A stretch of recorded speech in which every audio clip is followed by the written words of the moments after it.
सभी दर्शकों को जय भीम और एक बार फिर से आपका स्वागत है मूल्यांकन चैनल में।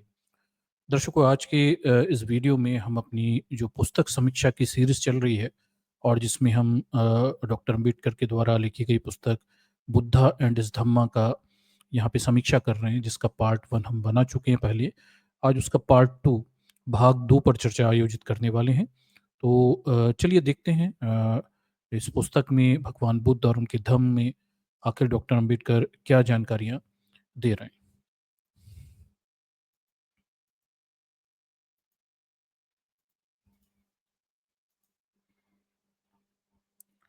चलिए तो तो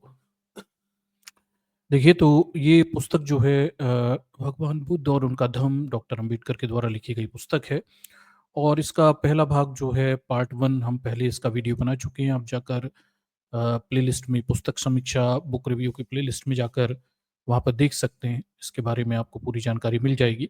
आज जो है हम इसके पार्ट 2 पर चर्चा करेंगे और इसका भाग 2 जो है द्वितीय खंड जो है, क्या बोलते हैं, उस पर आज हम चर्चा आयोजित यहाँ पे करने वाले हैं। ठीक? तो चलिए हम भाग 2 पे चलते हैं और उस पर देखते हैं क्या जानकारियाँ हमारे पास उपलब्ध हैं।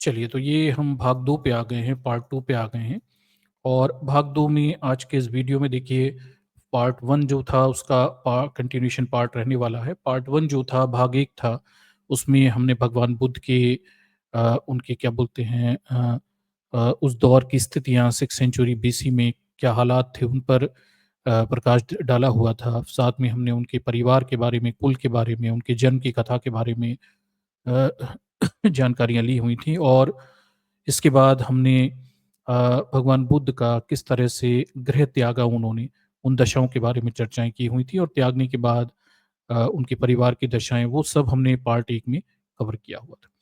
आज देखिए इस पुस्तक के भाग 2 में हैं हम, पार्ट 2 में हैं और यहाँ पे सदा के लिए क्या बोलते हैं अभिनिष्क्रमण, ये इसका हेडिंग है और इसमें डॉक्टर अम्बेडकर क्या जानकारियाँ दे रहे हैं या हम इसे आपके सामने रखते हैं। तो देखिए, इसमें देखिए कपिल वस्तु से राजगृह तक उनका जाना।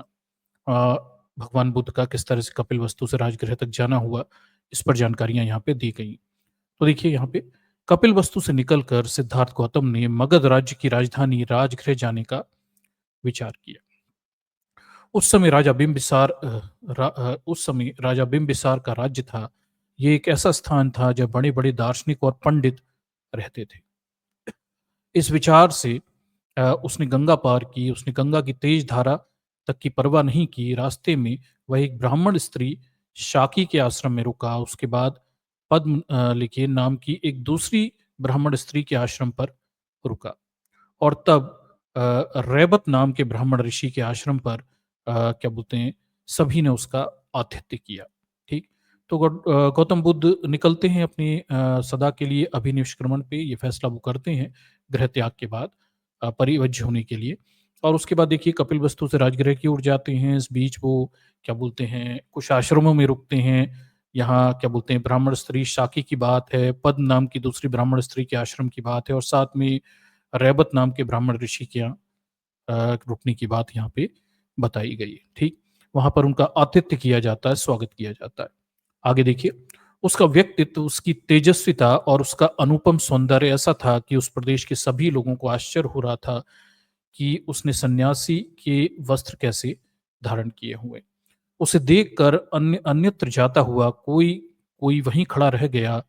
वहीं खड़ा होकर शीघ्रता से उसके पीछे हो लिया। जो धीरे-धीरे चल रहा था, वह तेजी से दौड़ने लगा और जो बैठा था, वह तुरंत खड़ा हो गया। कुछ ने उसके हाथ जोड़कर नमस्कार किया, कुछ ने सिर झुकाकर आदर प्रदर्शित किया, कुछ ने उसे प्रिय वचन से संबोधित किया। कोई एक भी ऐसा ना था जिसने उसके प्रति अपना आदर भाव ना दिखाया हो। तो बुद्ध जब ये आश्रम की ओर जा रहे थे, तब रास्ते में लोग उनका आदर कर रहे थे, सम्मान कर रहे थे। आगे देखिए, जो रंग-बिरंगे कपड़े पहने थे, उन्होंने उसे देखकर संकोच हुआ। जो व्यर्थ प्रलाप कर रहे थे, वे चुप हो गए। कोई भी ऐसा ना था जो व्यर्थ के संकल्प विकल्प में लगा रहा।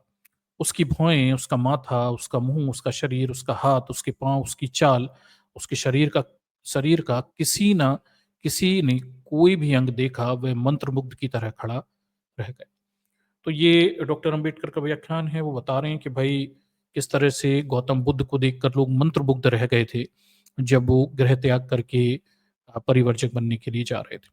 बड़ी लंबी और कठिन यात्रा के बाद गौतम राजगृह पहुंचे, जो कि एक 5 पहाड़ियों से घिरा हुआ था, ठीक? जो कि पर्वतों का सम्यक सुरक्षित और अलंकृत थी, और जहां चारों ओर मंगलकारी पवित्र स्थान थे। राजगृह पहुंचकर उन्होंने वहां लिखिए पांडव पर्वत के नीचे एक जगह चुनी, और वहां अपने रहने के लिए पत्तों की एक छोटी सी झोपड़ी बना ली। कपिलवस्तु राजगृह पैदल चलकर कोई 400 मील की दूरी पार की थी। सिद्धार्थ गौतम ने ये यात स ने यह सारी यात्रा पैदल की हुई थी। तो गौतम बुद्ध राजगृह की ओर पैदल चलकर आए हुए थे, कपिलवस्तु से राजगृह की ओर, और इस बीच लोग उन्हें बीच में मिल रहे थे, आदर संस्कार उनका कर रहे थे। आगे देखिए, राजा बिंबिसार, उसका परामर्श। दूसरे दिन वह उठा और उसने पात्र हाथ में लिए भिक्षाटन के लिए नगर में जाने की तैयारी की। उसके इर्द गिर्द बड़ी भीड़ इकट्ठी हो गई। मगध नरेश श्रेणी बिंबिसार ने अपने महल के बाहर लोगों का जमघट देखा। उन्होंने कारण जानना चाहा, तो एक दरबारी ने उन्हें इस प्रकार कारण बताया, जिसके बारे में ब्राह्मणों ने भविष्यवाणी की थी कि ये या तो बुद्ध होगा या चक्रवर्ती राजा होगा। ये वही शाक्य पुत्र है जो अब सन्यासी हो गया है, और उस पर लोग नजर गड़ाए हुए। तो गौतम बुद्ध की ख्याति जो थी वो पहले से थी और उनके साथ चल रही थी। बिंबिसार को जब ये पता चला कि वो उनके यहाँ आए हुए हैं, तो बिंबिसार उनसे मिलने के लिए जाते हैं। राजा ने ये बात सुनी और इससे अर्थ पर विचार किया, तो उसने तुरंत दरबारी को कहा कि पता लगाओ ये किधर जा रहा है। दरबारी आज्ञा पाकर राजकुमार का पीछे चला। स्थिर दृष्टि, मात्र 2 गज की आगे देखते हुए, शांत स्वर, नपे तुले कदम वाला ये श्रेष्ठ परिवर्जक भिक्षाटन के लिए चला, तो उसकी इंद्रियां और चित्त पूर्ण से संयत थे। जैसे ही कुछ भिक्षा मिली, तो उसे ग्रहण कर वह पर्वत के एक एकांत कोने में जा बैठा, और भिक्षान खा चुकने के बाद पांडव पर्वत पर चढ़ गया। लिखिए लिखिए लोग वृक्ष से भरे जंगल में, जहां मयूरों का स्वर गूंज रहा था, ये काश्याय वस्त्रधारी मानवता का सूर्य ऐसे चमक रहा था, जैसे पूर्व दिशा से पर्वत पर प्रातः कालीन सूर्य चमकता है। ठीक, आगे देखिए। उस राज दरबारी ने ये सब देखा और जाकर राजा को सारा वृतांत सुनाया। राजा ने जब यह सुना, तो उसने अपने साथ कुछ थोड़े से अनुयायी लेकर गौरवपूर्ण भाव सहित उसी ओर चला गया। पर्वत के सामने व्यक्तित्व वाले उस राजा के पर्वतारोहण किया, और वहां उसने जितेंद्रिय गौतम को पर्वत का आसन लिखिए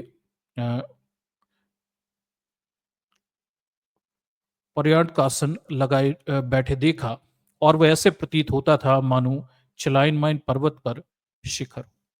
उसके पास तो जो सौंदर्य और शांति का भाव भाव में विशेष था, आश्चर्य और स्नेह की भावना से परिपूर्ण राजा गया। विनम्रता पूर्वक उसने समीप पहुंचकर बिंबिसार ने उसका कुशल क्षेम पूछा, और गौतम ने भी वैसी ही शालीनता के साथ अपने कुशल क्षेम होने की बात कही।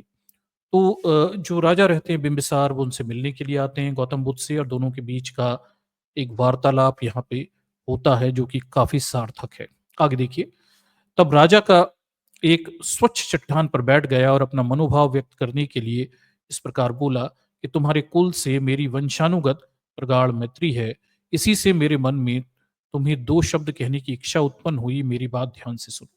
ठीक, जब मैं तुम्हारे सूर्य वंश का विचार करता हूँ, तुम्हारे तरुण का विचार करता हूँ, तुम्हारे अनुपम सौंदर्य का विचार करता हूँ, तो मैं सोचता हूँ कि तुम्हारे मन में सन्यासी का जीवन व्यतीत करने का सर्वत्र बेमेल संकल्प कहाँ से घर कर गया।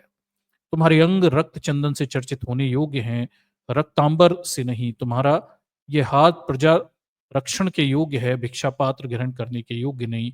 हे तरुण, यदि तू अपना पैतृक राज्य नहीं नहीं चाहता, तो मैं तुझे अपना आधा राज्य दे दूं। इसे ग्रहण करने की कृपा कर। यदि तू ऐसा करेगा, तो इससे तेरे स्वजनों को किस प्रकार का दुख ना होगा। समय बीतने पर अंत में लक्ष्मी स्थिर चित्त की यही शरण ग्रहण करती है, इसलिए कृपा मेरी बात मान ले। सत्पुरुषों की सहायता पाकर सत्पुरुषों की श्री बहुत बलवती हो जाती है। ठीक है। यदि अपने कुलाभिमान से मेरा कहना अमान्य हो, तो अनंत सेना के साथ धनुष बाण का उपयोग कर मेरी सहायता से अपने विरोधियों पर विजय प्राप्त कर ले।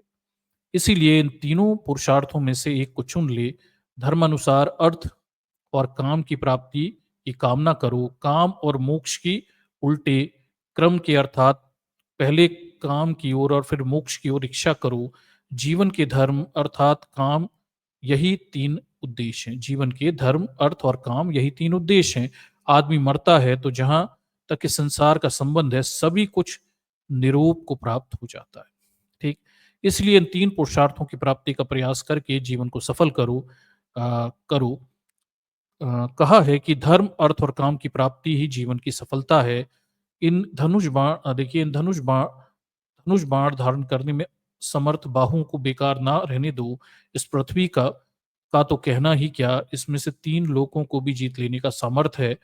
मैं जो ये सब कह रहा हूं, इसमें मात्र मेरा स्नेह ही कारण है। ना तो मैं ये लोभ से ही कह रहा हूं, और ना ही तुम्हारा ये तपस्वी भेष देखकर उत्पन्न हुए अभिमान भावना से कह रहा हूं। मेरे दिल में दया और आंखों में आंसू है। ये सब वार्तालाप जो है, ये बिंबिसार और गौतम बुद्ध के बीच हो रहा है। बिंबिसार उन्हें समझा रहे हैं कि वो अपना तपस्वी भाव छोड़ दें, परिवर्चक भाव छोड़ दें, संसारिक जीवन में आ जाएं। आगे देखिए। हे अपने कुल के अभिमान, हे तपस्या के इच्छुक, अभी समय है, काम भोग का आनंद ले। बाद में बुढ़ापा आ जाएगा और इससे तेरा सौंदर्य का ग्लान कर देगा। बुढ़ापे में आदमी पूज्य करके धर्मज जन कर सकता है। बुढ़ापे में आदमी विषय भोग को के अयोग्य हो जाता है। इसीलिए कहा है कि तरुण के लिए विषय भोग है, मध्य वयस्क के लिए धन है और वृद्ध के लिए धर्म है। इस संसार में तरुण का धन और धर्म से विरोध है, क्योंकि काम सुखों को कितना भी सुरक्षित रखे, वे सुरक्षित रखे ही नहीं जा सकते। इसलिए जब और जहां भी हो सुख भोग प्राप्त हो, वहां उनका भोग कर लेना चाहिए। वर्धक के विचार प्रधान होता है। यह स्वभावता गंभीर और शांत रहता है। देखिए, बिना प्रयास के ही ये संयत भाव को प्राप्त हो जाता है। इसलिए वृश्चिक अस्थिर भाव विषय में अनुरक्त, अ, अवसावधान, अधैर्यवान, अदूरदर्शी तरुण से गुजर जाने पर लोगों को ऐसा लगता है कि मानो किसी भयंकर जंगल से वे सुरक्षित निकल आए। इसलिए इस अ, तिमिर छन्न तरुण को गुजर जाने दो। तुम्हारा आरंभिक जीवन सुख भोगने के लिए है। इस समय इंद्रियों को काबू में रखा ही नहीं जा सकता। और यदि धर्म में ही तेरी विषय रुचि है, तो अपने कुल धर्म के अनुसार यज्ञ कर, क्योंकि यज्ञ करने में से ऊंचे स्वर्ग की प्राप्ति की जा सकती। तो ये बिंबिसार गौतम बुद्ध को समझा रहे हैं यहाँ पे कि उन्हें अपना प्रवचक जो विचार है वो त्याग देना चाहिए, सन्यासी बनने का विचार त्याग देना चाहिए, और अपनी जो कुल धर्म है, क्षत्रिय धर्म है, उसे निभाना चाहिए। ये उन्हें बताने की कोशिश कर रहे हैं। आगे देखिए।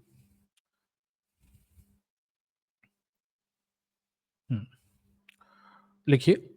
बाहुओं पर स्वर्ण निर्मित बाजू बंद बांधे हुए और नाना वर्ण के आभापूर्ण रत्न जड़ित मुकुट धारण किए हुए राज ऋषि गण यज्ञों के द्वारा उसी पद को प्राप्त कर सकते हैं जिसे अन्य महर्षियों ने तपस्या के द्वारा प्राप्त किया हो। तो बिंबिसार बता रहे हैं कि भाई यज्ञ के जरिए भी वही महान ख्याति प्राप्त की जा सकती है जो तप के जरिए महर्षि करते हैं। तो बेहतर रहेगा वो यज्ञ करें और अपनी क्षत्रिय धर्म को निभाएं। आगे देखिए। बिंबिसार को गौतम का उत्तर। गौतम बुद्ध अब उत्तर देते हैं बिंबिसार को। क्या कहते हैं देखिए। इंद्र की तरह स्पष्ट और दृढ़ता से जब मगध नरेश ने यह कहा, तो उसकी भी बात सुनकर कुमार अपने निश्चय से विचलित नहीं हुआ। वे पर्वत के समान अचल थे। मगध नरेश के इस तरह के संबोधन किए जाने पर संयत स्थिर राजकुमार ने मैत्रीपूर्ण हृदय के साथ उत्तर दिया, राजन, जो कुछ आपने कहा है वह आपके योग्य है। आपका जन्म उस महान कुल में हुआ है जिसका राज चिन्ह सिंह है। आप मित्रों के हित चिंतक हैं। आपके लिए स्वाभाविक है कि आप अपने एक मित्र को इस तरह कहें।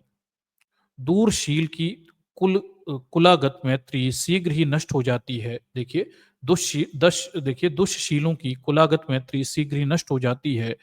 सुशील ही है जो नए नए व्यवहार से पुरानी परंपरागत मैत्री को दीर्घ काल तक बनाए रखते हैं। प्रतिकूल परिस्थितियों में ही जो मैत्री का त्याग नहीं करते वे ही सच्चे मित्र हैं। सुखपूर्ण अवस्था में वैभव की स्थिति में तो कौन मित्र नहीं होता।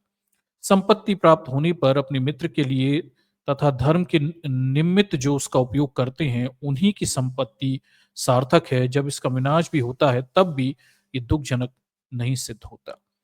हे राजन, आपने जो भी मेरे बारे में कहा वह आपके औदार्य और मैत्री का ही परिणाम है। मैं भी मैत्री पूर्ण ढंग से ही आपके समाधान करने का प्रयास करूंगा।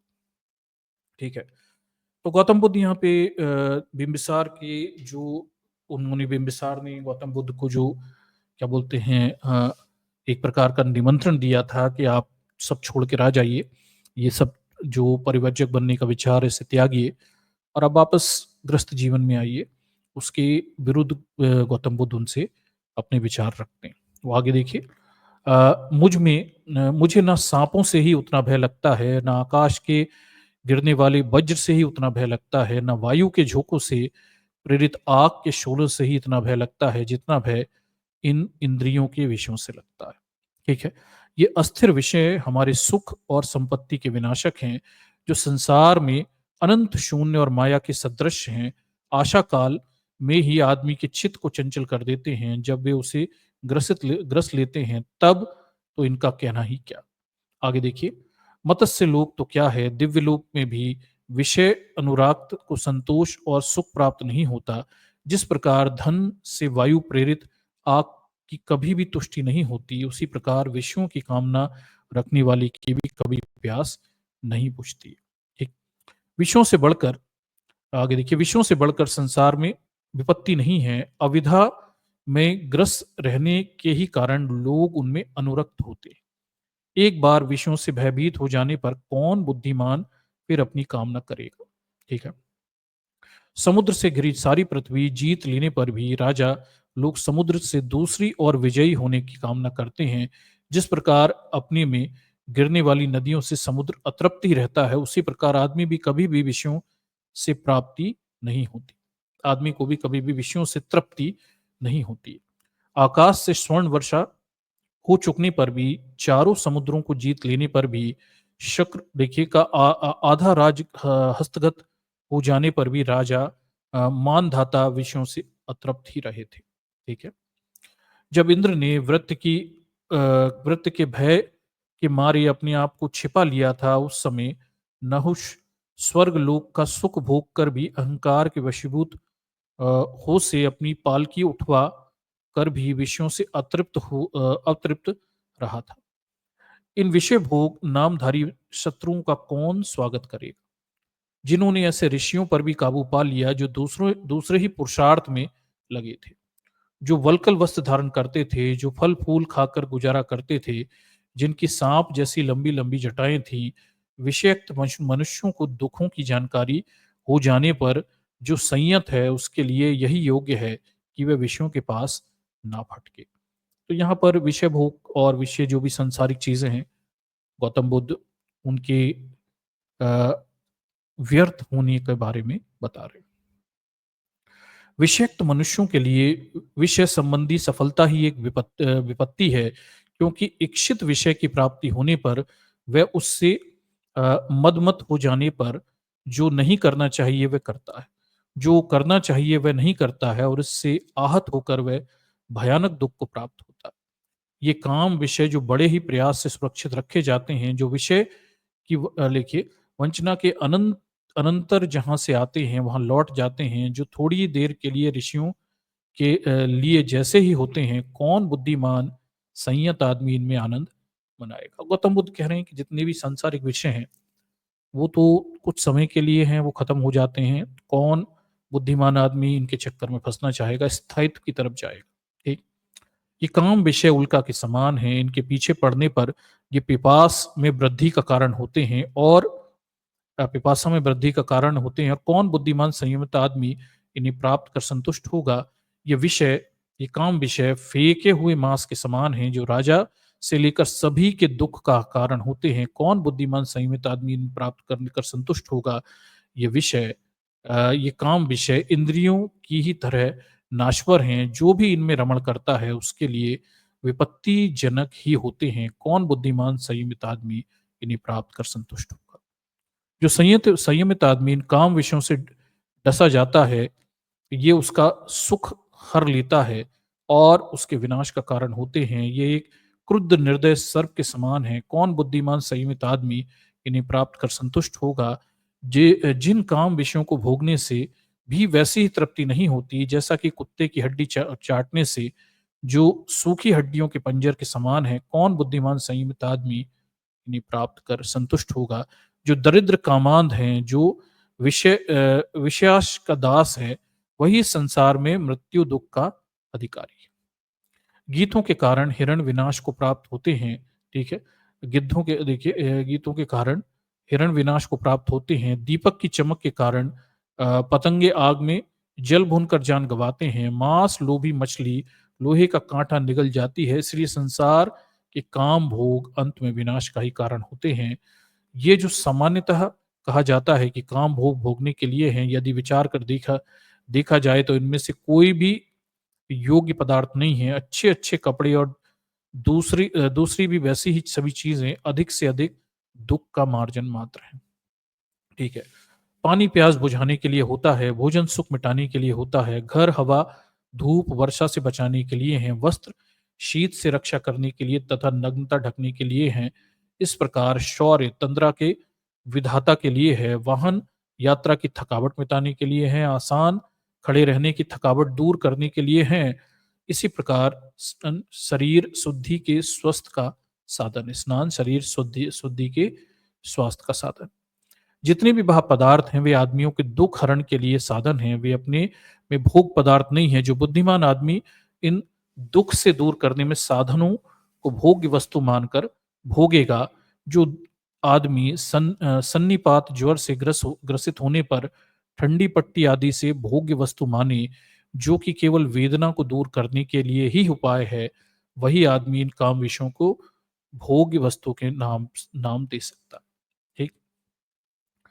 तो गौतम बुद्ध और क्या बोलते हैं यहाँ पे, राजा का वार्तालाप यहाँ पे चल रहा है। गौतम बुद्ध बताते हैं कि भाई ये जितने भी सांसारिक सुख हैं, ये तो सब समय मात्र के हैं, ये समय के साथ चले जाते हैं। और वो फिर राजा को इन सब चीज़ों की कमी बताते हैं और अंत में राजा का जो प्रस्ताव रहता है, क्या बोलते हैं वो, क्या बोलते हैं, अस्वीकार कर देते हैं। ठीक।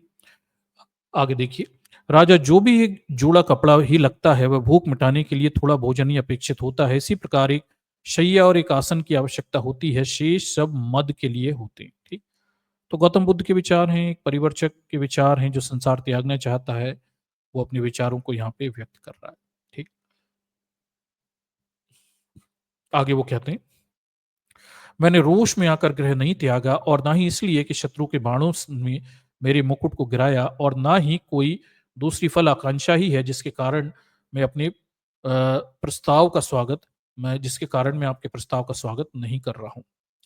जो कोई किसी भयानक क्रुद्ध सर्प से एक बार बचकर फिर उसी को प्राप्त करने की इच्छा करे, तो तेज जलती हुई तुषाग्नि से एक बार बचकर फिर उसी में पड़ने की इच्छा करे, वही एक बार इन काम विषयों से बचकर फिर इन्हीं में फंसने की इच्छा कर सकता है। ठीक। तो ये गौतम बुद्ध के क्या बोलते हैं उत्तर हैं, बता रहे हैं, समझा रहे हैं कि जितने भी सांसारिक क्या बोलते हैं क्रियाकलाप हैं, वो केवल अस्थाई हैं और उनका कोई लाभ बनता हुआ दिखाई नहीं देता है। और वो अंत में ये जो राजा का प्रस्ताव था उसे अस्वीकार करते हुए दिखते हैं। आगे देखिए, गौतम का उत्तर, मैं संसार को कलह से आहत हूं, मैं शांति की खोज में हूं, मैं इन दुखों का अंत करने के बदले इस पृथ्वी का राज्य तो क्या दिव्य लोक का भी राज्य नहीं चाहूंगा। और राजन, ये जो तुमने कहा कि धर्म अर्थ और काम की मनुष्य को तीन तीन के पुरुषार्थ हैं, तो तुम्हारा यह भी कहना है कि मैं दुख के मार्ग पर हूं, तो तुम्हारे तीनों पुरुषार्थ अनित्य हैं और असंतोष कारक हैं। और जहां आपका ये कहना कि वार्धक्य आने पर प्रतीक्षा करनी चाहिए क्योंकि तरुणाई का कठिन नहीं है, तरुणाई का ठिकाना नहीं है, तो आपका ये कथन भी सुनिश्चित नहीं है क्योंकि तरुणाई में भी दृढ़ता हो सकती है और वर्धक में भी नहीं हो सकती। ठीक। और जब मृत्यु किसी समय किसी को भी अपने वश में ले सकती है, तो कोई भी शांति का खोजी बुद्धिमान किसी प्रकार वर्धक की प्रतीक्षा कर सकता है, जब वह ये जानता ही नहीं कि मृत्यु कब आ धरेगी, दबाएगी। तो इस तरह से गौतम बुद्ध अपने तर्क यहाँ पे रख रहे हैं राजा के सामने कि वो क्यों राजा के इस प्रस्ताव को स्वीकार नहीं कर सकते, सांसारिक सुखों में वापस नहीं आ सकते, परिवर्चक ही रहेंगे। आगे देख लीजिए। दुख इसी जन्म में जो देखिए, दूसरों को दुख देकर इसी जन्म में जो सुख आदमी को प्राप्त होता है, वही जब करुणाई बुद्धिमान पुरुष के लिए काम में नहीं हो, तो फिर किसी अदृश्य दूसरे लोक में जो सुख मिलने की बात कही जाती है, उसके बारे में तो कहना ही क्या। मैं अगले जन्म में मिलने वाले किसी फल की आशा से कोई कर्म करने में प्रेरित नहीं हो सकता। हे राजन, मेरे मन को भावी जन्मों की कल्पना में सुख नहीं मिलता, क्योंकि ऐसे कर्मों की दशा उसी तरह अनिश्चित और अस्थिर है जैसे बादल से गिरी वर्षा से प्रताड़ित किसी पौधे की दशा। तो ये सब गौतम बुद्ध बता रहे हैं राजा को। और फिर राजा इसके बाद राजा ने हाथ जोड़कर कहा कि बिना बाधा के आपका उद्देश्य सफल हो, जब भी कभी आपका जीवन ध्येय पूरा हो जाए, तब फिर इधर पधारने की कृपा करें। गौतम को फिर अपने राज्य में आने के लिए वचन बद्ध कर अपने दरबारियों सहित राजा अपने महल को चले जाते।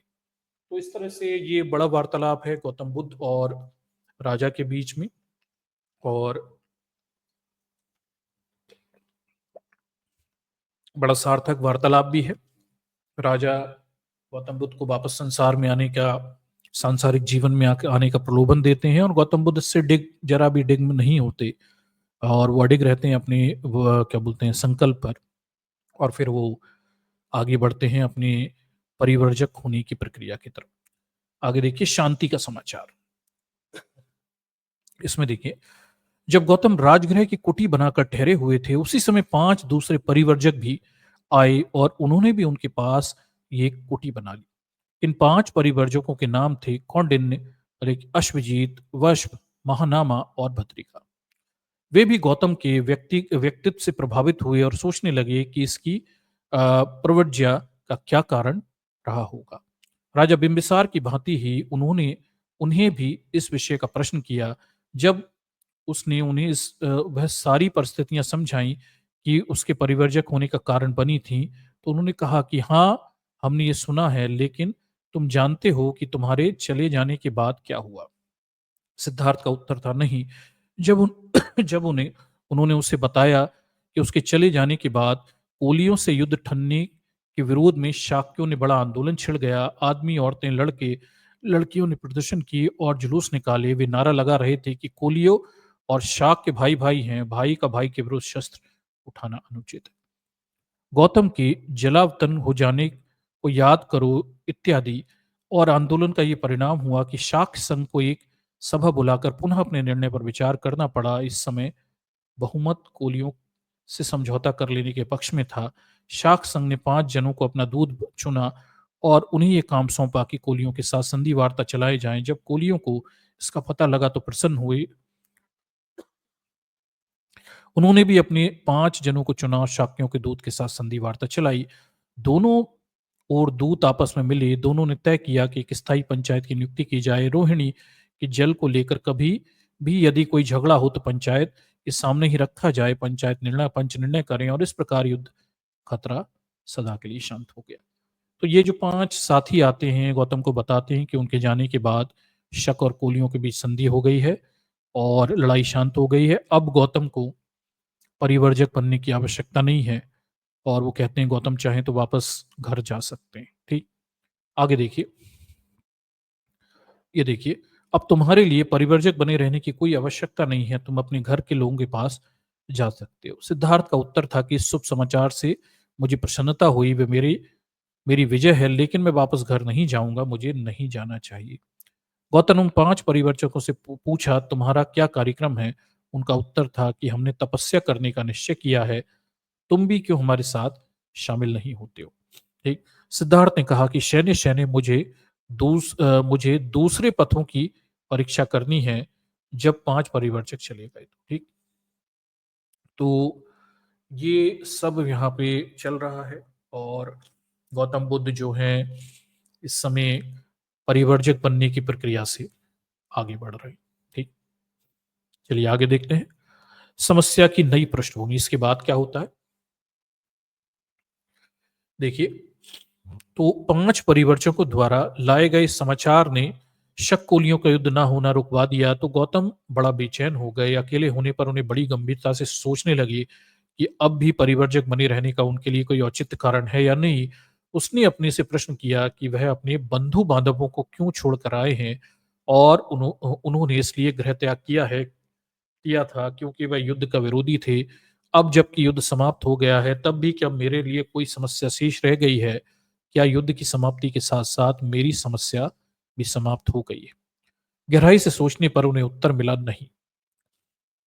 तो अब देखिए, गौतम बुद्ध इस पशोपेश में हैं कि जिस जल के बँटवारे को लेकर उनके शक और कोलियों के बीच विवाद हुआ था, जिसकी वजह से उन्हें घर त्यागना पड़ा था, वो समस्या तो सुलझ गई और वो चाहें तो अब घर वापस जा सकते हैं। और वो अपने आप से पूछते हैं, बड़े बेचैन भी रहते हैं, क्या उन्हें अभी भी परिवर्जक बनना चाहिए या वापस अपने घर परिवार के लोगों के पास चले जाना चाहिए? और वो फिर फाइनली इस निष्कर्ष के पहुँचते हैं कि उन्हें नहीं जाना चाहिए, और क्योंकि मूल समस्या अभी भी नहीं सुलझी हुई है। क्या कहते हैं देखिए, युद्ध की समस्या अनिवार्य तौर पर विरोध की समस्या है। जब ये बड़ी समस्या का एक अंग मात्र है, ये विरोध न केवल जाति और राजाओं में ही विद्यमान है, ये विरोध एक संघर्ष विद्यमान है क्षत्रियों में, ब्राह्मणों में, गृहस्थों में, माता और पुत्रों में, पुत्र माता में, पिता पुत्र में, बहन और भाई में, तथा साथी और साथी में। ठीक। जातियों में जो संघर्ष होता है वह तो कभी कभी होता है, लेकिन वर्गों के बीच में जो संघर्ष होता है वह स्थायी है और लगातार जारी है। संसार के कष्टों और दुखों के मूल मूल में ये वर्ग संघर्ष ही है। ये सत्य है कि मैंने युद्ध के कारण ही गृह त्याग त्याग किया था, लेकिन शाकों और कोलियों के युद्ध समाप्त हो जाने पर भी मैं घर वापस नहीं लौट सकता। मैं देखता हूँ कि मेरी समस्या ने व्यापक रूप धारण कर लिया है। मुझे उस सामाजिक संघर्ष की समस्या का हल खोजना है। पुरानी परंपरागत दर्शनों के पास इस सामाजिक समस्या संघर्ष की समस्या का हल है या नहीं, और यदि है तो कहाँ तक है? क्या हम उन सामाजिक दर्शनों में से किसी एक को भी सही मान सकते हैं? उनसे हम पर उनसे हर परंपरा का, हर मत का स्वयं परीक्षण करने का निश्चय किया। उसने परंपरा और मत का परीक्षण करने का निर्णय किया। तो अब देखिए, गौतम बुद्ध इस निष्कर्ष पे पहुँचते हैं कि भले ही शक और कोलियों के बीच का युद्ध खत्म हो गया और उनकी समस्या सुलझ गई, पर फिर भी उन्हें घर नहीं जाना चाहिए, क्योंकि मूल समस्या वर्ग संघर्ष की है, लोगों के बीच की संघर्ष की है, विरोध की है। और क्या कोई दर्शन है, पुरानी दर्शन है, जिनके पास इस विरोध वर्ग संघर्ष का कोई हल है?